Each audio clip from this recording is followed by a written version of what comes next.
Hola, voy a resumir por qué la pandemia que declaró la OMS el 11 de marzo de 2020 puede considerarse la primera pandemia globalizada. No es la primera pandemia global porque toda pandemia es global, pero sí la primera pandemia grave globalizada, en el sentido de que se ha tratado de dar una respuesta única, global y simultánea. Si echamos la mirada atrás, veremos que el mayor precedente son las tres pandemias del siglo XX, principalmente la llamada gripe de 1918, mal llamada española, que en realidad comenzó en 1917. Aquella fue la pandemia más grave que ha conocido la humanidad y fue también global, como todas, en el sentido de que se extendió por todo el mundo. Pero la respuesta no fue global ni simultánea, ya que entre su comienzo, el comienzo de la oleada que situamos en febrero-marzo de 1918 en Estados Unidos, y la declaración de la pandemia en España en mayo del mismo 1918, pasan más de 3 meses. Tenemos otras dos pandemias más ligeras y que también son de gripe aviar en el siglo XX, la de 1957, gripe asiática, surgida en China, y la de 1968-69, surgida también en Hong Kong.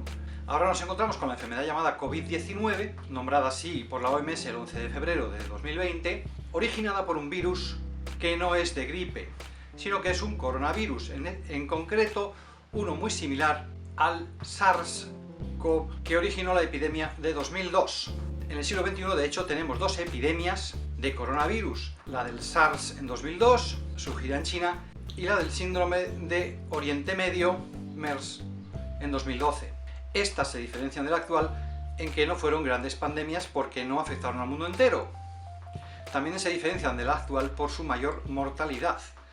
La mortalidad del SARS de 2002 fue del 9,6% y la epidemia duró un año. El MERS fue incluso aún más mortífero, con un 34%, pero tampoco se puede considerar pandemia por su extensión, aunque sí hubo transmisión en más de un país. Entonces, en el siglo XXI tenemos solamente una pandemia semejante en extensión, que es la gripe aviar de 2009, que tenía el mismo virus de la gripe de 1918, pero que, si bien por extensión y por morbilidad, ya que afectó a entre el 11 y el 21% de la población del mundo, sí es una gran pandemia, sin embargo, por su mortalidad, no fue una pandemia grave, pues tuvo una mortalidad semejante a la gripe común. De modo que con la pandemia del COVID-19 tenemos la misma extensión del 2009, pero también una mortalidad mucho más elevada, que puede oscilar entre el 1% frente al 1 por 1000 de la gripe normal, e incluso hasta el 3% que ha llegado a haber en Wuhan, que puede multiplicar por 10 o por 20 la de la gripe común. Es por tanto una pandemia mucho más grave.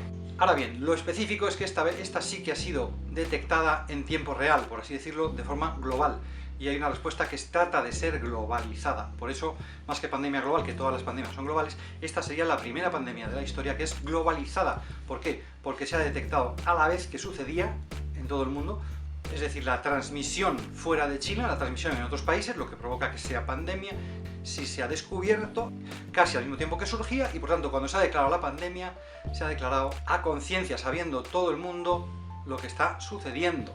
Por tanto, estrictamente no es la primera pandemia global, porque la de 2009 también se conoció en tiempo real, o casi, pero esta además sí es la primera pandemia grave a la que se intenta dar una respuesta o una actuación globalizada.